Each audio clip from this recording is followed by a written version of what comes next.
welcome everyone to this webinar, Should Doctors Be Prescribing Saunas? My name's Flora. I work in the marketing team here at the London Interdisciplinary School. LIS is a new East London institution offering undergraduate and postgraduate programs, as well as professional courses, and a newly launched MBA program. We teach students how to tackle complex real-world problems by applying knowledge and methods from a range of disciplines across the arts, sciences, and humanities. If you'd like to find out more, please visit lis.ac.uk. Today, I'm delighted to introduce Rachael McGrath, a final year student and president of the LIS Sauna Society, who is leading this webinar. Rachael is on our undergraduate program, also known as Arts and Sciences Interdisciplinary Problems and Methods, or the BASC. And Rachael will be sharing emerging insights from her original mixed methods research for her end-of-year Capstone project, conducted in partnership with Hackney Community Sauna Baths. More on how this works from Rachael shortly. The format of today's webinar is a 35-minute presentation, followed by 15 to 20 minutes for questions at the end. Please do leave your questions in the Q&A section of the chat, and we'll select a few to answer. Over to you, Rachael. Hi, hopefully you can all hear me. Thank you so much for the introduction. I think let's kick off. I'm just kind of conscious of the audience that we may have today, and just give some context around what is the BASC and also what is the Capstone, and how did I end up here doing sauna bathing as my final year research. So the Bachelor of Arts and Sciences degree is a 3-year undergraduate program here at LIS. I'm fortunate to be part of the second ever cohort doing this program. And in essence, because this could be a webinar in itself, and in fact, there are webinars on this topic, but in essence, we basically study everything across all of the disciplines. So the arts, sciences and humanities, as well as methods across the qualitative and quantitative divide. And we do that in the context of complex problems. And as you kind of progress through the course, some of those problems are picked for you, for example, inequality, sustainability, urban futures, but there's also several opportunities for you to do some solo projects and really sort of carve out a portfolio of projects that you have a personal interest in. And so that leads me then onto the Capstone and kind of my journey being almost 6 weeks out of finishing now. So the Capstone is a year-long, or technically I suppose 9 months, research project completed by us undergraduates on a problem focus of our choice.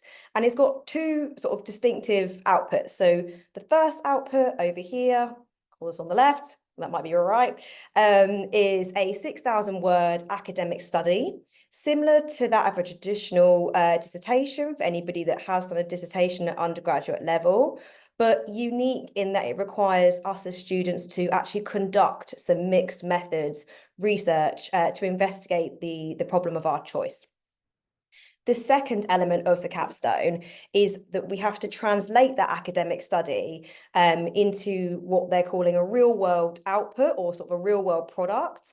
And that's quite sort of there's got a lot of flexibility in what that product could look like. It could be quite traditional in terms of a policy report or a briefing, an impact report, all the way through to totally creative, like an art exhibition, video, immersive experience, and that product is essentially aimed at an organization or a person that you, as the kind of the Capstone student, have identified as like a key stakeholder in the problem space that you're kind of doing research on.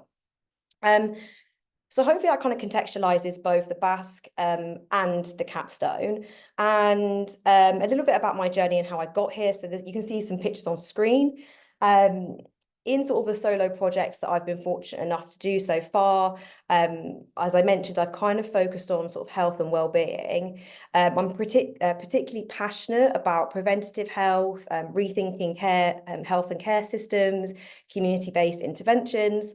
So I've done everything from exploring how to design an acupressure wearable t-shirt for chronic pain, understanding what barriers and drivers there are for startups. One particular startup that had a virtual reality product for anxiety, and how difficult it is or not to get that product into the NHS. I've looked at enhancing menstrual tracking apps using ethnographic research with a focus on improving the experience for people with gynecological conditions. And I've also looked at sort of exploring this idea of pain memeplexes for those people with chronic pain, what sort of beliefs they hold about their pain and how that may sort of loop round and kind of perpetuate that pain. I landed on sauna bathing because, I mean, quite simply, I was going to the sauna. I was going to Hackney Sauna last August through a period of sort of personal challenge. I noticed the obvious effects on sort of both my physical and mental health. And I was just kind of curious of what mechanisms sort of sat behind that. So like, what is it about the sauna as a place or as a ritual that really leads to sort of these profound shifts we experience in what I would call our well-being? And so I was very fortunate that when I approached Hackney and told them that I had a year to kind of focus on a project, that that they were down for me to do some research with them. So yeah, let's move on. This first section, which I'm kind of terming the sauna renaissance. So we'll start with a story. So what if I told you that one of humanity's oldest wellness practices might be exactly what modern medicine needs? Welcome again. Thank you to this talk. Should doctors be prescribing saunas? Really, it's an exploration of how ancient heat therapy could address sort of our contemporary health challenges. But before we sort of dive into the research, and to give me a break and make sure that I'm pacing this talk, I'd really love to sort of understand who is on the call with us today, and I would like to sort of invite you to share your perspectives. So there should be on screen both a website address for Slido and also a QR code. I'd love for you to join that and just share what well-being means to you.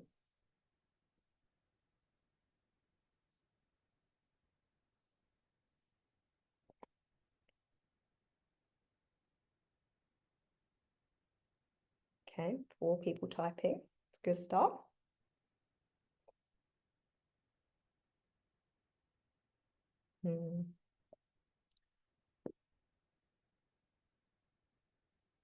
Rest, joy, health, happiness and contentment. Nice. Living life at the pace of my nervous system. I love that. Yeah. Nervous system regulation, balance, health. Health is getting a lot of the moment right now. Self-care, calm, connection, relaxation, clarity, peace.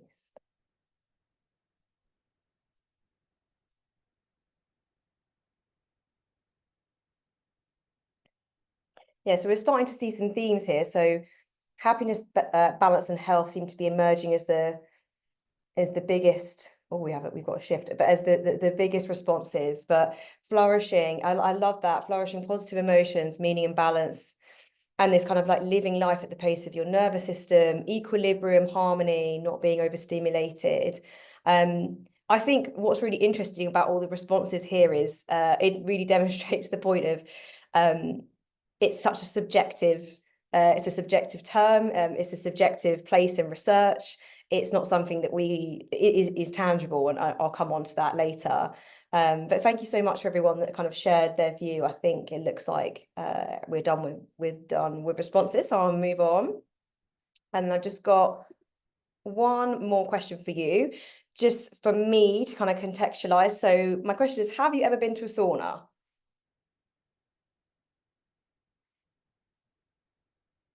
Okay, we're at 100% yes, that's pretty solid. 93. Nice.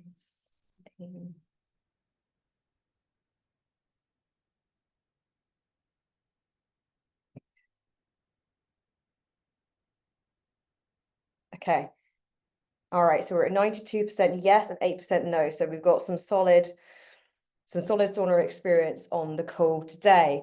So yeah, let's move ahead and talk a little bit about this kind of sauna renaissance that I was referring to, or this sauna boom. So I've got this slide here is the sauna scenes teams ahead, and I'm really trying to stay off the puns. But yeah, I think a really interesting topic at the moment is we're seeing this kind of cultural shift, or this shift in UK sauna culture, and we're certainly sort of rediscovering all this kind of ancient wisdom from 20,000 years of sweat bathing practices, and sort of reframing them towards sort of modern problems, and we'll kind of come on to sort of what problems we might be talking about here. And so on the screen, you've just got literally a handful of articles published in the last year on sauna culture, or the sauna boom, or sauna sizzling up, sauna heating up in the UK, that just really demonstrates that at the moment there is a really big sort of surge and focus in this area. And so interestingly, it may be surprising to some of you on the call, and some not, depending on kind of your relationship to the sauna. But the number of Finnish-style public saunas in the UK doubled between early 2023 and 2024. It went from 45 to 90, and the British Sauna Society does predict that will be up to around about 200 at the end of 2025. At the moment, it's about 104, and all of those 104 public saunas follow sort of traditional Finnish principles, with wooden walls, hot stones, and plunge pools. And so the reason I'm kind of starting here and framing this is that at LIS, as I mentioned, so part of our degree, interdisciplinary problems and methods, is that we have this really big focus on problem framing, and what might be the problem that I would be looking at here. And so I'm really curious, or was really curious and still am, as to understand like what's driving this shift. What is behind these sort of headlines of people swapping the pubs for saunas, and just like kind of really getting into the mechanisms behind that.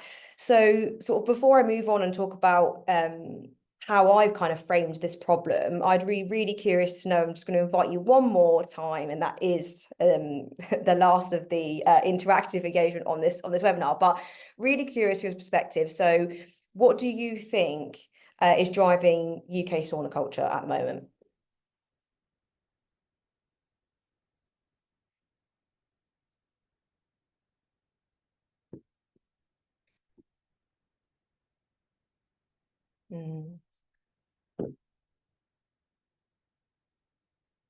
Community. So we've got community coming up, crisis, several health benefits, connections, slow down, loneliness epidemic, self-care culture, increase longevity, and the longevity and biohacking is a really interesting one.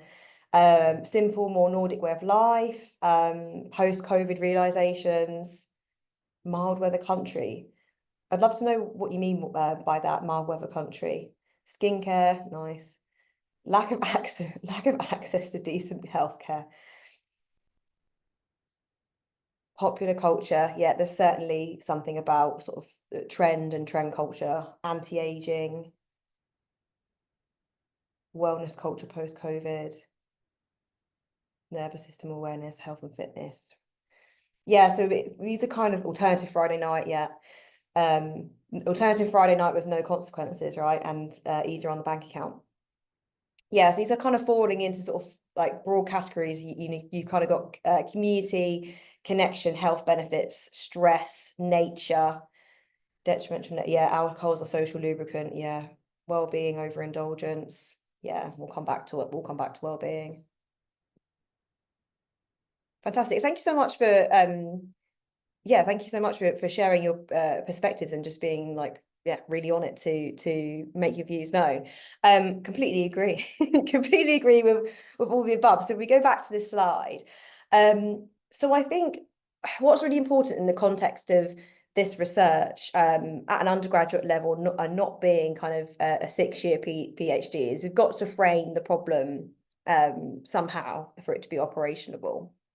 And so I think there's probably several different answers to that question, what is, as we have literally just seen demonstrated. And all of those answers are just going to differ according to how you segment your population, or how you segment your demographics. So who are we looking at? So sauna culture for whom? What age groups? Or is it different generations, different class, racial background, working like employment status? There will be different reasons for the different types of different segments of people seeking out the sauna. But I thought that William Roberts, who is the CEO of the Royal Society of Public Health, sort of summarised it quite nicely when I asked him, you know, what did he think the drivers were from a sort of public health view. He said, you know, in summary, it's just it's kind of an intersection of there's an opportunity to solve a complex problem, of which sauna is one solution. So kind of predominantly there's, I guess, in this space, there's kind of three things going on that we've touched on. So you've got wellbeing in one camp, social prescribing, and the leisure industry. And kind of when you bring that all together, there's very much an opportunity for saunas in all of their forms to be this third space that are kind of declining. So I think, yeah, it's important to also step back and look at sort of the broader societal trends. And some of you picked up on that. So post-COVID, people having a rethink about their sort of like their values of how they value their time and looking after themselves. So I would say sort of the broader societal trends possibly pushing this at the moment is sort of the declining public spaces, particularly third spaces, and that particularly affecting those in the younger generation, so Gen Z, or those who are sort of living in non-traditional housing situation or shared housing. I think there's a big thing around digital overwhelm and people feeling that they are both overwhelmed by the digital life, but not having connection digitally. And so they're searching for connections, and that's kind of, again, a separate topic. So there's connection, isolation, then being sort of a place that offers community.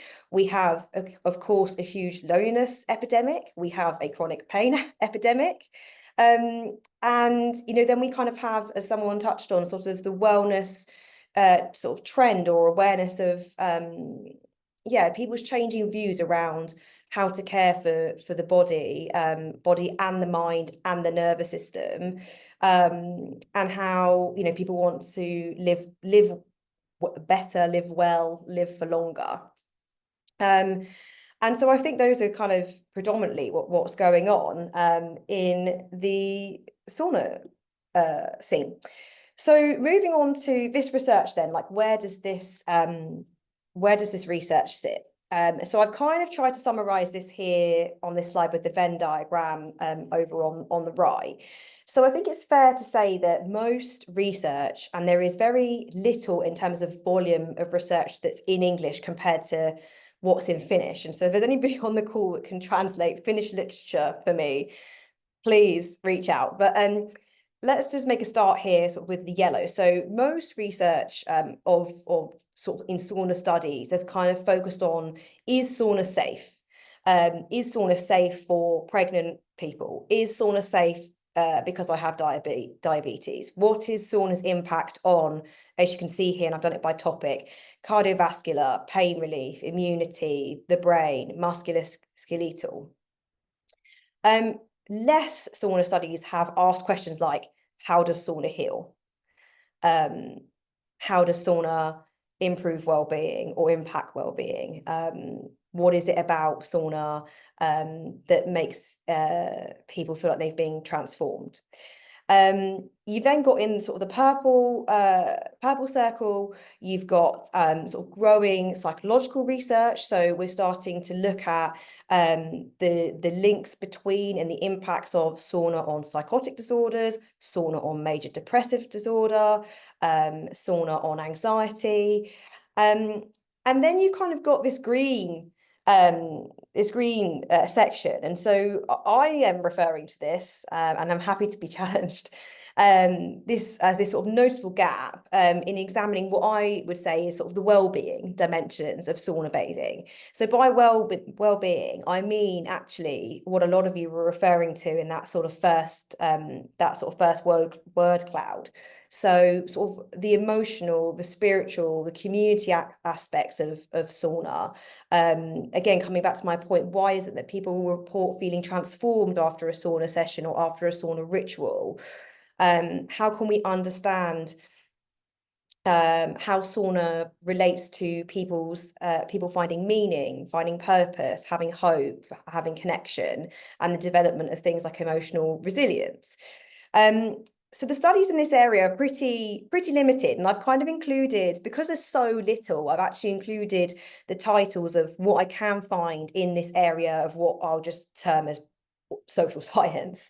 There's kind of one on liminality and rites of passage. There's a philosophy, sauna exists, therefore I am. I'd recommend all of these, by the way, it's great reading.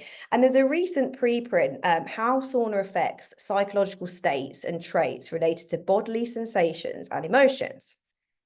And so I guess the point of this that I'm trying to get across in this slide is what is sort of particularly missing, in my opinion, is in this sort of central overlap area, is integrated research that examines how the physiological impacts of sauna and the psychological impacts of sauna integrate and come together to influence sort of well-being outcomes. And that's the sort of holistic view, is precisely what my research sort of aims to contribute to, or at least lay the groundwork for. There is a whole other topic of like, why is there this gap? Again, that's another webinar in itself, but I think important to mention in this context, being an interdisciplinary webinar, is that I think one reason for this gap is just methodological. So trying to measure subjective well-being experiences whilst also capturing what some scientists would say is objective physiological data. So things like changes in skin temperature, heart rate, even brain waves. There's a really interesting study in here about how sauna induces the Tontonu state in the brain. It's really difficult because it requires an interdisciplinary approach, and traditionally research is done in its disciplinary silos. And then I think I touched on this at the start, but I will just sort of iterate this point again. Like much of the existing literature published is also not in English, and also, more importantly, is not on the UK. It's not specific to the UK sauna cultural context. And so, yeah, I really think that this is kind of where we could be, I really think that there should be a lot more research here. Obviously, I've spent my time doing this, and I really hope to sort of see research emerging. And one sort of study I will call out that's sort of not necessarily in this gap, but one study that's sort of in progress here in the UK is the researchers at Bangor University's School of Psychology and Sports Science, and they're trying to study sauna in a UK context with the aim of like writing advice and guidance for sauna users here on how best to use a sauna to improve, they've actually called it to improve health and well-being. So that is something that I am following closely. That leads me really nicely on to well-being and the complexity. So I think it's really important to acknowledge, in some ways, the complexity I've set myself up for in trying to measure the intangible. So to try to measure well-being, what does that mean? What is well-being? How do we measure it? And importantly, like, why should we measure it? Why does it matter? And I think, yeah, I want to be transparent about that complexity, because any half sort of decent social scientist would start there and just acknowledge that well-being right now in the UK, for all of the reasons that we talked about a couple of slides back with the different sort of health crises or polycrises, is both it's profoundly important, but also like notoriously difficult to define, and everybody will have a different view of what the word well-being means to them.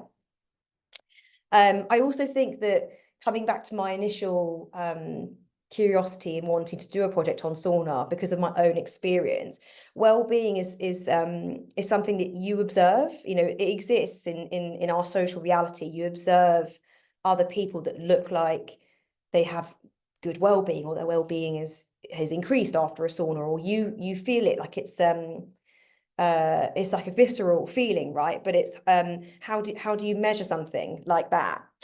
And so I guess one way to sort of make a start is to look at how we define that here in the UK and in literature. And so the Office for National Statistics defines well-being as how we are doing as individuals, communities, and as a nation, and how sustainable this is for the future. And they actually have 10 dimensions of well-being, which you can see sort of over in this sort of like this wheel diagram. And just to make it really abundantly clear, this capstone and my focus on sauna and well-being is looking at personal well-being. Rather than, say, the environment. But I also want to acknowledge, as somebody mentioned as well, the connection to nature. Many saunas or community saunas, outdoor saunas, do give you a nature dose. And so I won't harp on about why I think that they're fantastic as a well-being intervention yet, because we'll get there. So personal well-being in the UK is measured by the Office for National Statistics through something called the ONS4, or like the ONS4 measures. And those 4 measures are life satisfaction, happiness, and then rather sort of oddly, like the reverse, I suppose, is the anxiety and depression, or like the absence of. So you've got like life satisfaction, happiness, yay, and then are you depressed or anxious over here? Those are the 4 measures that the ONS use on the census, and you can go and have a look actually at the UK wellbeing dashboard, and that's online. But there are several other instruments out there for measuring wellbeing. So there's good old SWEMWebs, which is the short Warwick Edinburgh Mental Wellbeing Scale. And then there's the Measure Yourself Concerns and Wellbeing tool, which I'll get to. And so a large part of this project really was spending a lot of time exploring, talking to academics, thinking about how I could measure well-being in a non-hostile, that was the word I was looking for earlier. So it's sort of like a lot of these measures are quite hostile in the way that they're quite triggering. They include, say, anxiety, depression. They sort of offer that up front. And so I was really, really keen as a researcher to not put that in front of people when I was measuring or trying to understand the relationship between sauna and well-being. And I spent a lot of time searching for a holistic well-being instrument or tool that really considered sort of the whole person. And I landed on one, which I will plug here, which is the Measure Yourself Concerns and Wellbeing tool, or the MyCore, developed by Meaningful Measures. And that's the tool I use in this research. We'll kind of get to that. And what that does is it's person-centered. It asks a person who is having some sort of an intervention. It's designed for social prescription. So it's designed for somebody who is they are on the 10 free sessions of sauna bathing that Hackney offers as a social prescription. They sit down with somebody and it literally offers them to define 2 concerns or worries that they have in their life across anything, I suppose across these 10 dimensions you could consider, and then rate sort of the severity of those concerns or worries. And then they have their intervention, their 10 sauna sessions, for example, or maybe it's a prescription for 10 Zoom, like Zumba classes on Zoom.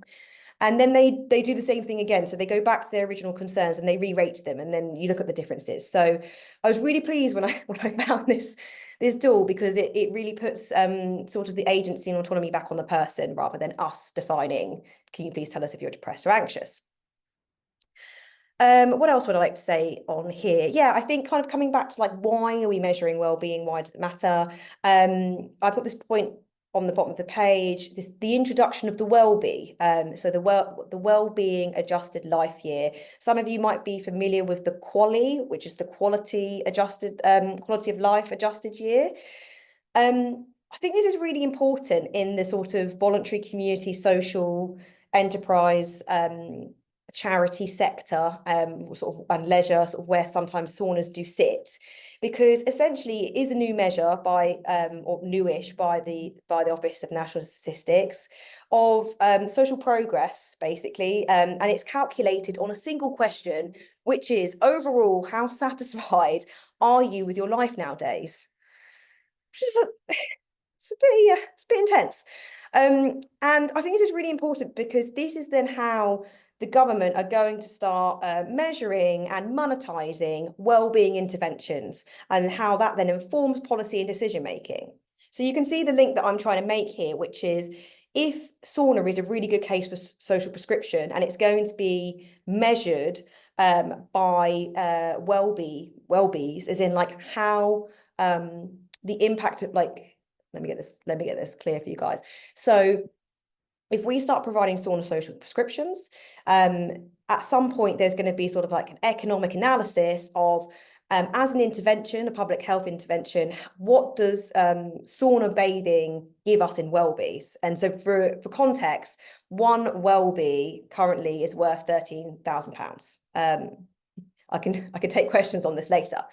And so that's why I think it's really important, just to summarize that point, is because if we're going to kind of make this move into having sauna as a public health intervention, this is kind of how it's going to be measured up. So yeah, let's move on because short on time. I'm just going to have a drink of water. Okay, fantastic. So we've kind of set the scene very briefly. Again, it could be a topic of itself, of sauna and the sauna scene in the UK. We've looked at what it means to be looking at well-being, what kind of problems might be driving sauna culture. And now I'd like to spend some time talking about the Capstone, the research that I've done so far, what it looked like, challenges, good things, and sort of what I sort of hope for the future and future directions. So let's start here. So my research question that I ended up formulating is what you can see on the left. So what impact do community saunas have on the well-being of sauna bathers? And I was really careful with the language here, because you could say, what benefit do community saunas have on the well-being of sauna bathers? Or I also could say, what impact do saunas have on the well-being of sauna bathers? So I'm very clearly trying to explore impact in it from a place of neutrality, although no researcher is completely neutral, because you have your personal positionality that connects you to the research. But I was intentionally, I'm not looking for a benefit, I'm looking for impact. And that's what I want to document, because that's the gap that I think is missing. And I'm looking at community saunas rather than sort of the sauna you might have in the gym, or a sauna, like a private sauna that you might have in your back garden. I'm really looking at that sort of sauna as a third space. And then well-being, which we've kind of covered. So I really wanted to keep that broad and look at like well-being rather than physiological benefits or impacts, or psychological impacts. And then over on the left, you've kind of got this diagram. And so what I'm trying to show here is how I'm combining in an interdisciplinary fashion different disciplines and methods to answer this research question. So you've got your three big disciplines being neuroscience, public health, and anthropology. And then in purple, you've got your qualitative methods that I've used. So ethnography, body mapping, participant observation, and surveys. And in blue, my quantitative methods. So data science, regression modeling, natural language processing. If that meant absolutely gobbledygook to you, I will make sure to get to that in the next few slides. But that kind of gives you an overview of this project. The sub question to this research, as researchers often have multiple questions, is how might these insights, obviously not knowing what would come of this, inform the case of sauna bathing as a social prescription? And yeah, so at the very least, my kind of hope here is to build a foundation, like a foundation of evidence and a model sort of to springboard from, and have a tangible plan for anybody that would like to pick up a longitudinal study in this area. Or if anybody on the call would like to sponsor me for a PhD, then please do make yourselves known. let's move on, if it's going to work. So we'll begin with research design. So how did I go about designing this research? What does that look like? And to be clear, the capstone runs alongside the academic year. So you're doing this as well as your other modules over sort of the 6 to 9-ish months that we have. And a large part of it is working out how am I going to operationalize this? So the research design for this was what we call a complex mixed methods design, with a large qualitative, like an initial qualitative phase that then led on to another qualitative and supporting quantitative phase. And all that, the colour and the caps really is about its Norse notation, is basically showing that complex methods designs is just any research that contains more than one qualitative or quantitative phases. So there's 2 qualitative bits here, 1 quantitative.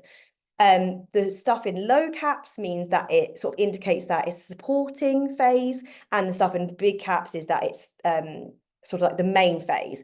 And that's really important because this capstone on this research is exploratory rather than explanatory. And this is something to like get your head around when you're doing interdisciplinary research, is that I'm not looking to try and explain in a hypothetical fashion the particular physiological mechanisms, causal mechanisms in our bodily processes that go on to improve well-being. I'm trying to explore, describe, explore and describe and sort of like take note of in a case study fashion what goes on at community saunas, and how that might give us some insights as to how it impacts well-being. The pragmatist paradigm just means that it's essentially the philosophy you're doing the research under. It just means that I am coming at this from a place of focusing on what works best to answer the research question, using methods across qualitative and quantitative. There are some researchers that don't believe that qualitative and quantitative approaches exist together, but a pragmatist paradigm does, and it basically means that you mix research, trying to work out which different research methods would actually work best for answering the question, with the view of producing something useful, producing something actionable, something impactful, coming back to the real world output. How can I contribute back to the sauna community? And then the case study approach, and I've got brackets instrumental. So that is just essentially a particular type of case or case study where you're trying to gain a broader understanding of an issue, or in this case, a phenomenon, so sauna bathing, to then explain like why sauna bathing, for example, could be a good candidate for social prescription because, for example, it really supports the NHS's principles of preventative health and shifting to neighbourhood health. So this case study was done looking at bathers in community sauna baths, but then it could have instrumental impacts for a sauna up in Scotland who does the same thing, or a sauna down on the south coast. Just moving on. So what did how exactly did I do this research, which is still ongoing? I'll just be clear. I don't know if I've said that. I'm still in the analysis phase, so this is really early findings as well. But let's dive into it. So qualitative methods. So I started off between October last year and February doing semi-structured sort of interviews, scoping interviews with community sauna baths, of just trying to work out actually how could we logistically study this? How could we get like what sampling strategies we're going to use? What instruments of measure we'll be going to use? When we'll be going to do it? And actually, it's really hard to get 22 people into a sauna for the purpose of research. And so, yeah, that led me on to organising and co-hosting with community sauna baths, an Ofgos ritual for 22 participants, of which I was one, and the Ofgos lead, Polly Wilson, was there too. So we did that Ofgos as I've kind of put here, participant observation. So that's an ethnographic approach, basically, where the researcher, I suppose that would be me, is also a participant. So we did a communal, very much like we underwent the same off-course sauna together to create knowledge together. And what that kind of looked like was people arrived for the sauna. They rated their well-being just before they got in. We did the sauna, of course, the usual sort of hot phases, the cold plunges. We had some scrubs. We ate some dates. We did some whisking, and then straight after they rated their well-being again. So, and I'll come to that on the quantitative part. But the biggest part of this phase you can see in this picture was I decided to use this approach, as an innovative approach of body mapping, because I did touch on it's so hard to measure well-being. And so I thought this needs a really creative approach. Maybe one way that we could get people to reflect on their physical sort of sensations, emotions post sauna is by doing body mapping. And that is where you draw on like usually a large sheet of paper, your body, and then you use pens, pencils to represent your sensations.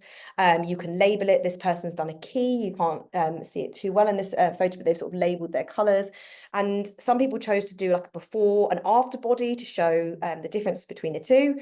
But I've got 22 huge, these A1 body maps that I we'll be going through with a thematic analysis code to sort of try and see, like, are there any similarities between people's body maps and how they talked about how they felt before and after. The quantitative methods, this is you can sort of see on the chairs the before and after wellbeing forms that we're filling in. Was two-pronged.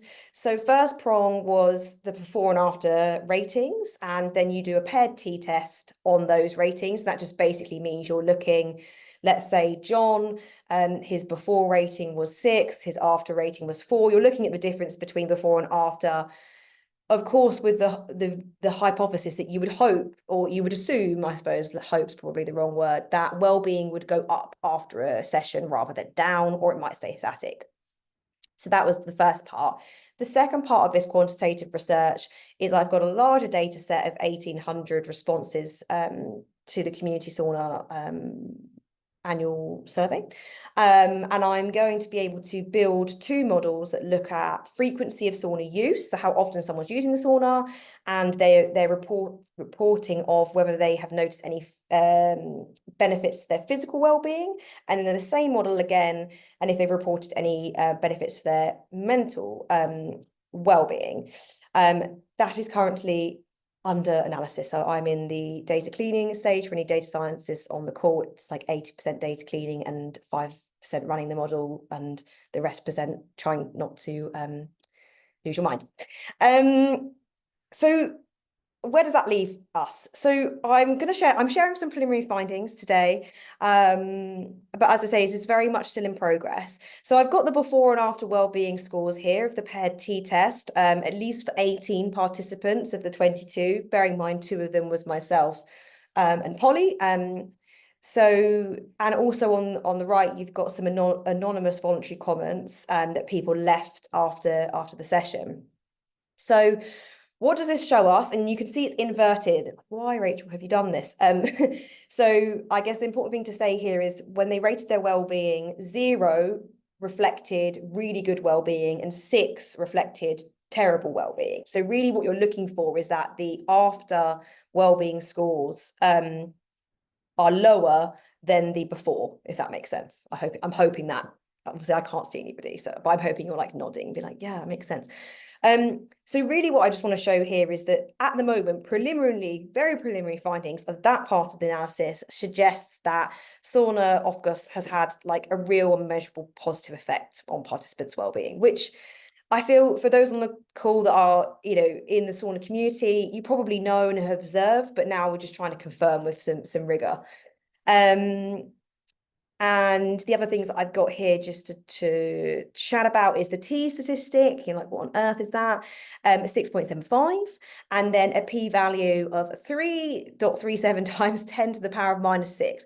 So what does this mean? So the T statistics, it means it's practically meaningful. So the size of the change, which is shown by the size of the T statistic, suggests that from this data, it wasn't just a minor or like a random fluctuation in before and after school scores, you can see they're quite consistent. Most people, their well-being score got better after the sauna. So that suggests that, again, people genuinely felt better after the session.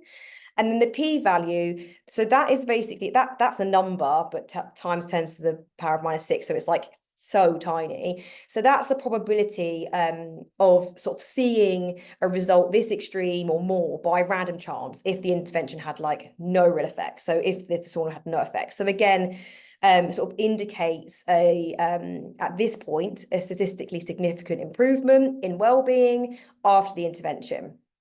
Separate discussion on controlling for co-founding variables, what sort of control measures there were, the fact that this is a sample of bathers and I can't compare this to a sample of non-bathers. So yeah, take these as you will. Brings me on nicely to the limitations. So yeah, I've had a lot of time to reflect on this research as I'm writing up and doing the data analysis. And I think my top limitation is time, scope, resources, and how I wish this were a PhD. I truly wish I had like a whole year, couple of years, even 6 months to do field work rather than just, you know, one-off a session. I really originally began this research to provide evidence for sauna bathing as a social prescription. I'd got the MyCore tool that I referred to earlier, and I had this plan to kind of follow a cohort of socially prescribed bathers versus non-socially prescribed bathers over several weeks, and then really be able to kind of make some inferences about how sauna works as a prescription. But time, scope, and resources has meant that and also ethical considerations as well of the research just meant that logistically it was a real challenge. And so I had to kind of get creative around that. Second point, which I touched on that, the sample of both the 1,800 people that have replied to the survey and the 22 or 20 people that were included in the ALFGUS are bathers. They're not non-bathers. And so it would really benefit from repeating with non-bathers and then looking at was the difference in wellbeing scores as profound with people who have never had a sauna before or never had an ALFGUS before. Number 3 was attrition. It was really difficult managing recruitment and sampling for a study whilst still managing a full-time degree. And, you know, as with all research, we had usual attrition for things like sickness, childcare. Some people chose not to participate after understanding what was entailed. 4, data completion rate. So kind of going back to that before and after wellbeing. I think people in the sauna community will understand this, but only 18 participants did both before and after. And I genuinely think the people that forgot to do their after wellbeing had sauna brain, which could be a study in itself, like had sauna brain, because we were so zen from that fantastic ALFGUS that Polly ran that I think the people just forgot to do that. And that meant that in some way the data suffered. And then number 5, like this is a snapshot in time. This is not a longitudinal study. This it's still, you know, super novel. This has never been done before. No one has ever kind of taken people into an ALFGUS, done their pre and post wellbeing, done some body mapping, and built some models. And so I am, of course, like really proud of it, but and feel that it's a good foundation. But I would love to do, you know, a longitudinal study and just really understand over time, how does sauna impact people. And so then that brings me nicely on, and hopefully in good time, to kind of why you're all here, or I imagine why you're all here, the case for sauna prescriptions. So I've got this quote by Emma O'Kelly on the slide, the author of The Power of Sauna, The Power of Deep Heat, and a new book which has just come out this week, which I forget, is it The Wild Sauna? Somebody on here will know, and feel free to put in the chat. But yeah, I just wanted to talk about that. So the sauna was a place to heal, help each other, hand down wisdom, and simply hang out. And so I've got these 3 points on this slide: neighborhood health, enabling the sickness to prevention mind shift, and the social cure. And so for me, it's really clear as a researcher and someone that's interested in public health here, how you would make the case for sauna prescriptions. I mean, firstly, let's acknowledge that Hackney Community Sauna have successfully delivered 182 prescriptions to date for people in need, and each of those being 10 bathing sessions. And I'm really excited to continue sort of working with them on evaluating those sauna prescriptions. But yeah, I think there's kind of three things that really underpin the case here. So the first is neighbourhood health, and you can kind of see this on the graphic. Neighbourhood health or the neighbourhood health principles is part of the NHS's 10-year plan. And sort of part of the sort of wider public sector reform. And it really is essentially about keeping people in the community and in their neighbourhood, of how can we shift treatment, or even if you think about treatment differently, but how do we enable people, empower people to live healthy lives in their neighbourhood, so that they're not reliant or in need of primary care. So that's the first one. And so neighbourhood health is really supported by social prescribing, and hence sauna as a social prescription.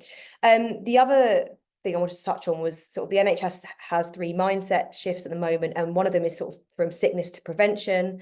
Again, those of you on the call will know about sauna's sort of deep-rooted history in treating all sorts of ailments, and just actually how sauna culture, what we can borrow from sauna culture and Finnish culture of how to care for the body in a preventative manner, and looking after the nervous system, as someone said, slowing down that pace, so that we're living in a way where we have these routines of sort of health maintenance that prevent you from getting sick. And then sort of the second part of that, as someone who really understands I have an autoimmune disease, is okay, well, what about the people who already who are already unwell? Where does sauna fit in supporting people to manage their illnesses and therefore stay out of the system? And then the last one I wanted to touch on is the social cure. So the social cure is a grounded theory, and it basically suggests that strong sort of social group connections, so in this case a communal sauna, or the connections that form in a communal sauna, particularly when you're doing like a ritual sauna, something like an Aufguss, how that plays a key role in improving sort of health, improving people's health, well-being, giving people meaning and supporting people's sense of identity. So those are kind of the 3 areas in which, yeah, I suppose, like, while definitive conclusions, and I couldn't definitively say, even when this research is finished, that yes, sauna should be a social prescription, I can certainly make inferences from the data analysis that I've done, and kind of the grounded theories that are out there, and the wider public health priorities, that really sauna would make a great social prescription. And last but not least, I guess the natural thing is like, what's next? So yeah, as I've sort of mentioned throughout, I really hope that this research and this paper, when finished and published, sort of lays the groundwork for but like longitudinal studies are really needed to fully understand sort of long-term impacts on sauna and well-being. I would love to be a part of that, and using sort of the MyCore tool to investigate that impact. I am looking for research partners and collaborations with saunas around the UK. So if there are people on the call, or people that you think of that would benefit from working together to either sort of spin up a social prescription strategy, or are already running social prescriptions and would like some evaluation, then please do get in contact. And then last but not least, trying to establish, and we have one fantastic member from sort of the University of Oslo, an international working group to really formalize sauna studies and get some sort of funding and whatnot behind it for some more research. So yeah, thank you for your time. I realize I've gone all over time, but I would like to it's really important to just quickly acknowledge, like, knowledge isn't created in a vacuum. I have a lot of people to thank for making this project a reality. So very quickly, Polly at Community Sauna Baths, Dr. Helen Sears at Meaningful Measures, my supervisor Isaiah, my coach Freya, and coaching group for their encouragement and belief in my vision. If you would like to keep up with my work and see the outcome of this study and the product, do scan the code for my LinkedIn. And I will hand back over to Flora for Q&A and yeah, I guess like next steps. Great. Well, thank you so much for that, Rachel. I feel very zen after listening to you speak. And yeah, I think we got a lot of very positive comments and lots of people wanting to work with you, which is super exciting. So yeah, just one thing from me before we move on to a couple of questions. But yeah, if you'd like to find out more about the London Interdisciplinary School, then please do visit our website. We have lots of events coming up. If you'd like to find out more about any of our programs, we have a online open event for our master's program next Thursday, lots of in-person events as well and online, and also please don't hesitate to get in touch with us as well at hello@lis.ac.uk. We did have a couple of questions, and please do leave any more in the chat if you think of them. So let me find the first one. Here we go. Hi, Rachel. So nice to hear you talk so passionately on this topic. Out of interest, what do you think about these new home saunas that companies like Lumi offer, which are not wood-based, hot stone, typical Scandinavian style saunas? I personally would expect them to not be as effective. Do you know what? Thanks so much. I'm not aware of them. I think I've been so deep in analysis here. I guess my if I put my research review aside, my personal view is any kind of heat exposure to heat therapy or sweat bathing in any whether it's hot stones, coal-fired wood sauna, is going to be beneficial for your health. And so if that's what people can afford and access, and that becomes a gateway for them then to explore more traditional sauna culture, then I'm like all for it. I think probably on the second part of the question of would I expect, I suppose probably no, I would expect the experience to be very different. And I think to be really clear with this research, I think the reasons that people had such a profound shift in well-being was partly to do with sort of this social cure and being in a communal sauna and the connections that form there. So maybe not, but I can't imagine they're bad for you.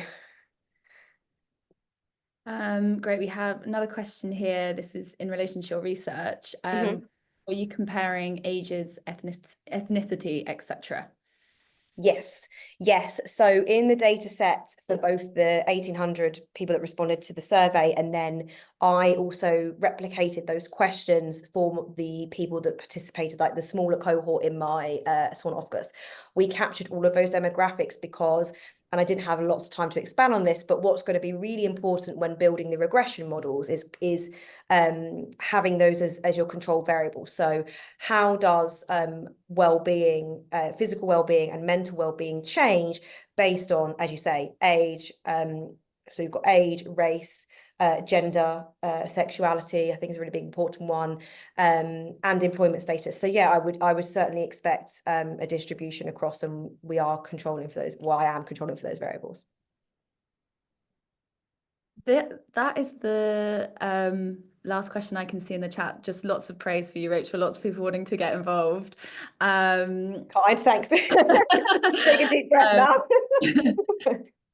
So yeah, we will go through all these comments, make sure that it's all saved down, and Rachel shared her LinkedIn, and we'll also share the recording again if you want to catch up via email. So yeah, thanks so much for your time, everyone. It was really great to have you all with us this evening. Have lovely evenings.